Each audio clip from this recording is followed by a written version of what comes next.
Star news Marathi, नवे पाऊल नवी दिशा। विटा शहरात शनिवारी रविवारी विशेष मोहीम। प्रांताधिकारी डॉक्टर विक्रम बांदल काय म्हणाले? सर्वांनी कशाचा लाभ घेण्याचे केले आवाहन।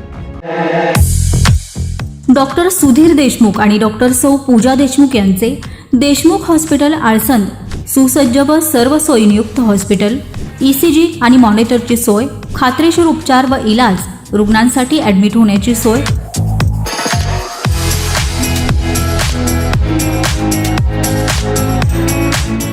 एक वेळ अवश्य भेट द्या आमच्या हॉस्पिटलला। आमचा पत्ता देशमुख हॉस्पिटल आळसंद, तालुका खानापूर, जिल्हा सांगली। सर्वांना नमस्कार। मी डॉक्टर विक्रम बांदल, प्रांताधिकारी खानापूर विटा तथा निवडणूक निर्णय अधिकारी तथा मतदार यादी अधिकारी खानापूर मतदारसंघ।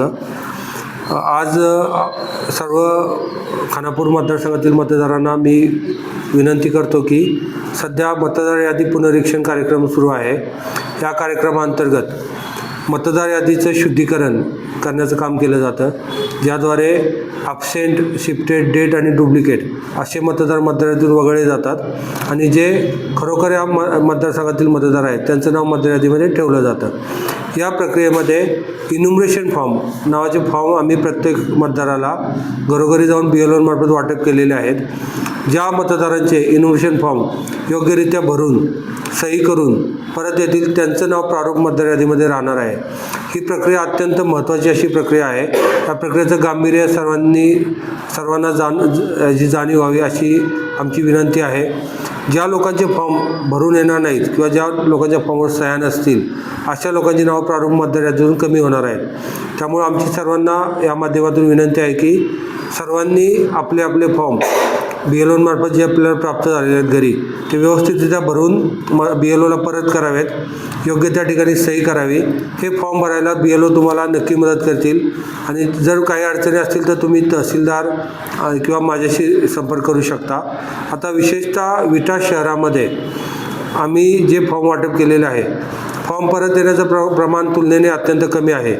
आत्तापर्यंत फक्त 55% लोकांचे फॉर्म आम्हाला परत आलेले आहेत। तर माझी विनंती अशी आहे की विटा शहरातील जे जागरूक मतदार आहेत, सर्वच मतदारांनी ज्यांनी फॉर्म परत केलेले नाहीत त्यांनी योग्यरित्या भरून ते आम्हाला परत करायचे आहेत। तर विटा शहरासाठी आम्ही एक विशेष कॅम्पचं आयोजन केलेलं आहे। शनिवार आणि रविवार या 2 दिवशी आम्ही जिथं लोकसभेचं किंवा विधानसभेचं मतदान झालं होतं अशा मतदान केंद्रावर आमचे संबंधित BLO आणि आवश्यक त्या कर्मचारी अधिकारी थांबणार आहेत। त्या मतदान केंद्रावर जाऊन ज्यांनी फॉर्म आत्तापर्यंत जमा केले नाहीत ते फॉर्म ज्या ठिकाणी मी पुन्हा एकदा रिपीट करतो, विधानसभेचं मतदान केलेलं आहे अशा मतदान केंद्रावर आमचे BLO शनिवार आणि रविवार या 2 दिवस सकाळी 9 ते संध्याकाळी 5 या कालावधीमध्ये थांबणार आहेत। तर या कालावधीमध्ये ज्या लोकांनी इन्युमरेशन फॉर्म अद्यापही जमा केलेले नाहीत अशा लोकांनी BLO यांची संपर्क साधायचा आहे आणि ते फॉर्म भरायला आम्ही त्यावेळी तिथे मदत करू।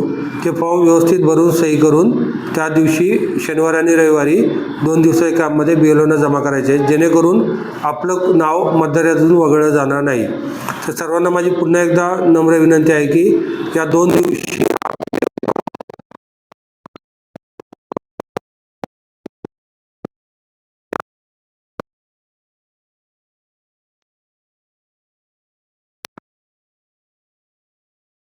आणि पुढे आपल्याला कोणतीही अडचण येणार नाही। जर का आपण फॉर्म परत केले नाहीत किंवा योग्यरित्या सही करून आमच्याकडे फॉर्म परत आले नाहीत तर आपलं नाव प्रारूप मतदार यादीतून कमी होईल आणि अशा परिस्थितीमध्ये पुन्हा मतदार यादीमध्ये नाव जे समावेश करण्याची प्रक्रिया आहे त्यामध्ये पुन्हा आपलं डिक्लेरेशन देऊन 6 नंबर फॉर्म भरून नाव पुन्हा यादीत घ्यावं लागेल, परंतु त्यासाठी जे पुरावे द्यावे लागतात त्यासाठी अत्यंत क्लिष्ट अशी प्रक्रिया आहे। त्यामुळे शक्यतो आपलं नाव मतदार यादीतून कमी होणार नाही याची दक्षता प्रत्येकाने घ्यायची आहे। धन्यवाद। तालुक्यातील अनेक लोक गलाई व्यवसायानिमित्त परराज्यात आहेत, तर त्यांना काय आवाहन करा? त्यांना सर्व गलाई बांधवांना माझी नम्र विनंती आहे की आपण जरी परराज्यात असताल आणि आपलं नाव खानापूर मतदारसंघाच्या मतदार यादीमध्ये असेल तर अशा परिस्थितीमध्ये आपल्या कुटुंबातील किमान एका प्रौढ व्यक्तीने येऊन बाकी सर्वांचे फॉर्म आपापल्या BLOकडे जमा करणं आवश्यक आहे। जर आपले फॉर्म आमच्याकडे जमा झाले नाहीत तर नाईलाजाने आपलं नाव मतदार मतदारातून कमी होईल. त्यामुळे सर्वांनी यायची गरज नाही. फॉर्म देताना कुटुंबातल्या एका प्रौढ व्यक्तीने सही करून जरी फॉर्म दिला आणि आमच्या BLOची खात्री पडली की हे मतदार त्याच घरातील आहेत, तरी ते फॉर्म आम्ही ॲक्सेप्ट करणार आहोत.